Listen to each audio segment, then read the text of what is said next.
Hello guys, welcome to Pakistani real action. तो कैसे हैं आप सब? उम्मीद है आप सब बढ़िया होंगे और मजे में होंगे। मेरा नाम है मुदस्सिर। आज वीडियो का टाइटल है western scientist become fan of ISRO.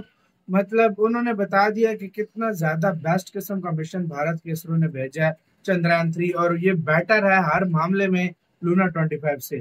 क्या हुआ सारा कुछ जानेंगे इस वीडियो के अंदर, और फैन बन चुके हैं वो आज चंद्रयान 3 के। तो इंडी प्लस न्यूज का वीडियो काउंट करते हैं। रूस के लूना 25 मिशन के फेल होते ही वेस्टर्न कंट्रीज का पहला रिएक्शन आ गया है। जैसा कि आपको पता ही है कि वेस्टर्न कंट्रीज के अंदर रात होती है जब भारत के अंदर दिन होता है। अब आपने रात का समय बिता लिया है और कल रात को ही जब भारत के अंदर रात थी, वेस्टर्न कंट्रीज के अंदर दिन था। और वेस्टर्न कंट्रीज के जो एक्सपर्ट्स हैं आते हैं और रशिया के मिशन को लेकर बहुत बड़ी बड़ी बातें बताते हैं और बताते हैं कि किस तरीके से रशिया के इस मिशन के अंदर फेल होना स्वाभाविक था, क्योंकि रशिया के इस मिशन के अंदर बहुत सी कमियां थी। वेस्टर्न एक्सपर्टों ने क्या कहा है और वेस्टर्न एक्सपर्टों ने चंद्रयान-3 को लेकर क्या बोला है, और उन्होंने कंपैरिजन के दौरान चंद्रयान-3 को लूना 25 से बेटर कैसे बताया है, सारी बातें बताएंगे। बहुत इंपॉर्टेंट न्यूज़ है। सबसे पहले आपको ये न्यूज़ इंडी प्लस न्यूज़ पर मिल रही है, तो दोस्तों से शेयर करना मत भूलिएगा। शुरू करते हैं दोस्तों आज की इस वीडियो को। दोस्तों, रूस ने अपना ये मिशन भेजा। रूस का ये मिशन चांद की सतह पर कहां पर लैंड करना है इसको देख रहा था। रशिया का ये मिशन महज 18 किलोमीटर ऊपर उड़ रहा था चांद के, और चांद के बेहद करीब था, और अभी तक उसे लैंडिंग साइट का भी पता नहीं था, और रशिया वाले लगातार उसको देख रहे थे। लेकिन वहीं पर थोड़ी सी गड़बड़ी होती है। अगर रशिया का ये जो मिशन है 18 किलोमीटर ऊपर ना होकर अगर ज़्यादा ऊपर होता, 100 किलोमीटर 50 किलोमीटर भी ऊपर होता, तो भी एक संभावना थी कि रशिया का ये जो मिशन है बच सकता था। लेकिन चांद की सतह के बेहद करीब होने के कारण एक इंजन के अंदर थोड़ी सी गड़बड़ी आई और वो सीधा चांद की सतह पर क्रैश हो गया। और अभी तक किसी को पता नहीं है कि चांद की कौन सी जगह पर लूना 25 क्रैश हुआ है। तो ये एक डेवलपमेंट थी दोस्तों 2021 में चांद की सतह पर रशिया ने ये मिशन भेज देना था, लेकिन 2 साल बाद रशिया ने ये मिशन भेजा। क्यों भेजा?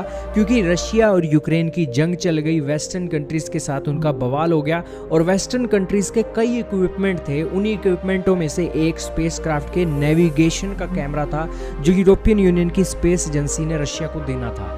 लेकिन वो एजेंसी ने रशिया को यूक्रेन के अंदर जंग शुरू होने के कारण वो सिस्टम देने से मना कर दिया, और रशिया ने भी एक हेकड़ी दिखाते हुए उनको कह दिया कि चलो तुम मुझे सिस्टम नहीं दे रहे हो ना, कोई बात नहीं, मैं किसी और देश से ले लूँगा या अपना बना लूँगा, लेकिन जब मैं चांद की धरती पर जाऊँगा ना, तो चांद की धरती पर जो डिस्कवरी करूँगा वो डिस्कवरी के बारे में आपको कुछ भी नहीं बताऊँगा, और आप कल को जाओगे चांद पर फिर पता लगेगा। अब दोस्तों, रशिया ने भी हेकड़ी दिखा दी, लेकिन किसको क्या पता था कि रशिया का ये मिशन पहले ही फेल हो जाएगा और डिस्कवरी तो एक सपना हो जाएगा।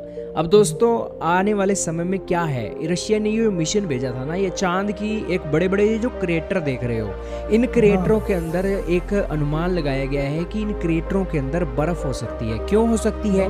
क्योंकि इन क्रेटरों के अंदर जो टेम्परेचर है ना -200 डिग्री सेल्सियस का रहता है, और ये क्रेटरों के अंदर एक सनलाइट कभी नहीं जाती है। तो यही कारण है कि यहाँ पर बर्फ होने की संभावना है, और इन्हीं एक क्रिएटरों में से एक क्रिएटर के अंदर अपने एक मिशन को उतारना था और वहाँ पर पानी की खोज करनी थी। अब आप कहोगे कि पानी की खोज करके क्या कर लेंगे ये? दोस्तों, पानी की खोज इन्हें इसलिए करनी है क्योंकि चांद की सतह पर अगर पानी मिल जाता है तो उस पानी की मदद से ये ऑक्सीजन भी बना सकते हैं, और भी कई साइंटिफिक चीज़ों को कंप्लीट करके मून पर जो इन्होंने बेस बनाना है ना, उस बेस को लेकर ये कामयाबी हासिल कर सकते हैं। और इसीलिए एक रशिया इस मिशन को लेकर कामयाबी हासिल करने की कोशिश कर रहा था, क्योंकि अगर वहाँ पर पानी मिल जाता है ना रशिया को, तो इस सिचुएशन में बहुत बड़ी कामयाबी होगी। अब भारत के ऑफिशियल भी यहाँ पर चंद्रयान-3 को भेज रहे हैं, और वो भी पानी की खोज करने के लिए साउथ की तरफ जा रहा है। देखना होगा उसकी क्या डेवलपमेंट निकलती है। अब वेस्टर्न कंट्रीज के एक्सपर्ट नासा के ऑफिशियलों को बिठाते हैं और कहते हैं कि रशिया का मिशन फेल हो गया, इसके ऊपर आपके क्या कहना है? तो वो कहते हैं कि यार ये एक मिशन बहुत डिफिकल्ट है और रॉकेट साइंस है, बिल्कुल रॉकेट साइंस है। हम इतनी बार चांद पर गए हैं, इतनी बार, सोवियत यूनियन के समय में भी और अमेरिका के समय में जब ये दोनों मिशन लड़ रहे थे, इतनी बार गए हैं, लेकिन फिर भी इतना डिफिकल्ट है कि वहाँ जाकर हम क्रैश हो जा रहे हैं। लेकिन एक बार फिर मैं यही कहूँगा रशिया को कि ट्राई अगेन दोबारा करो, क्योंकि मून जो है सभी देशों के लिए है और सभी देशों को ट्राई जरूर करना चाहिए। दोस्तों 20 से 30 साल पहले रशिया एक इस मिशन को ट्राई करने की कोशिश कर रहा था और रशिया की सबसे बड़ी कमजोरी नासा के एक्सपर्टों ने बताई कि रशिया के जो सिस्टम है पुराने हो गए हैं। नासा अच्छी तरीके से रशिया की रग रग को जानता है और उसके साइंटिस्ट अच्छे तरीके से जानते हैं कि रशिया की कमी क्या है और कई बार रशिया के ऑफिशियल नासा के पास आकर मदद भी मांगते हैं, तो इन्हें सब रग रग का पता है। तो इन्होंने कहा कि रशिया के जो इक्विपमेंट है वो ओल्ड हो गए हैं और रशिया कुछ नए इक्विपमेंटों को ओल्ड इक्विपमेंट के साथ जोड़कर अपना मिशन चांद पर भेज रहा है। और तो रशिया के जो क्वालिटी कंट्रोल के जो स्पेस प्रोग्राम है उस क्वालिटी कंट्रोल पर रशिया इतना ज्यादा काम नहीं करता है। रशिया बस एक चीज बना दी और उसको छोड़ दी, कामयाब हो गई तो हो गई, नहीं हुई तो उसको लेकर बहुत लेट लतीफ़ी काम करता है और यही कारण है कि इसका मिशन फेल हुआ, क्योंकि ये जो एक सिस्टम भेजा है ना ये ओल्ड इक्विपमेंट और नए इक्विपमेंटों का गठजोड़ है। किसी ओल्ड इक्विपमेंट के अंदर दिक्कत आ गई होगी क्योंकि ये ओल्ड इक्विपमेंट 20-30 साल पुराने हैं और वैसे सैंक्शन लगे होने के कारण नए इक्विपमेंट ये दुनिया के दूसरे देशों से मंगा नहीं सकते, तो रूस की एक मजबूरी रही है। और फिर एक पत्रकार ने उनसे पूछा नासा के एक्सपर्ट से कि आप हमें बताइए कि चंद्रयान 3 भी छोड़ा गया है, आपको क्या लगता है कि चंद्रयान 3 सक्सेस हो पाएगा?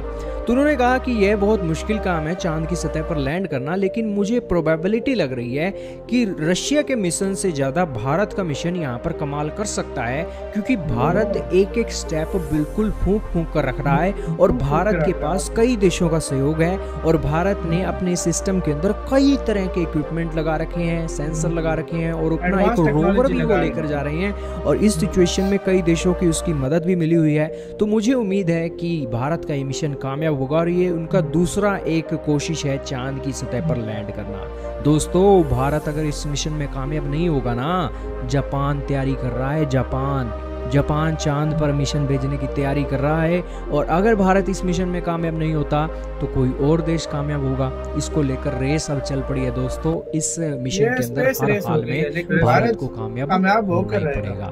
तो ये एक डेवलपमेंट निकली है दोस्तों। सब जैसे के साथ यार वीडियो खत्म, मतलब उन्होंने सीधे लफ्जों में बोला है कि हर मामले में जो चंद्रयान 3 है लूना 25 से 100 गुना बेटर है। आप जिस तरीके से देखो हर चीज में वो बेटर है और इसमें कोई शक नहीं यार, जिस तरीके से भारत को मतलब चूम चूम कर कदम रख रहा है, मतलब फूंक फूंक कदम रख रहा है, तो इससे यही जाहिर होता है कि भारत अपनी मतलब स्लो एंड स्टेडी स्पीड से जा रहा है और इंशाल्लाह जीतेगा भाई, मुझे पूरा भरोसा है यार। जरूर आसानी से लैंड करेगा। देखो यार ये लैंड करना बहुत मुश्किल काम होता है यार, सबसे बड़ा सॉफ्ट लैंडिंग ये बहुत मुश्किल काम होता है।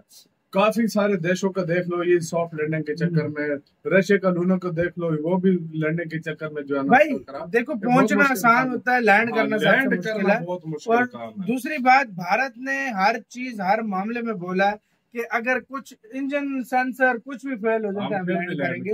तो मतलब क्योंकि उसके अंदर एक AI सिस्टम भी लगा हुआ है, तो उसका अपना अंदर दिमाग है जो हर तरह के मैसेज भी भेज रहा है और वो खुद जानता है और एक टाइम बीच में आएगा वो खुद फैसले लेगा। और बड़ी बात यह है कि वेस्टर्न कंट्रीज जितनी भी है वो इंडिया के से हम तारीफ कर रही है यार वो बहुत कमाल का चल रहा है। आपका क्या इसका कहना है? अपने कमेंट सेक्शन में अपना बहुत ज्यादा ख्याल रखना तो यार।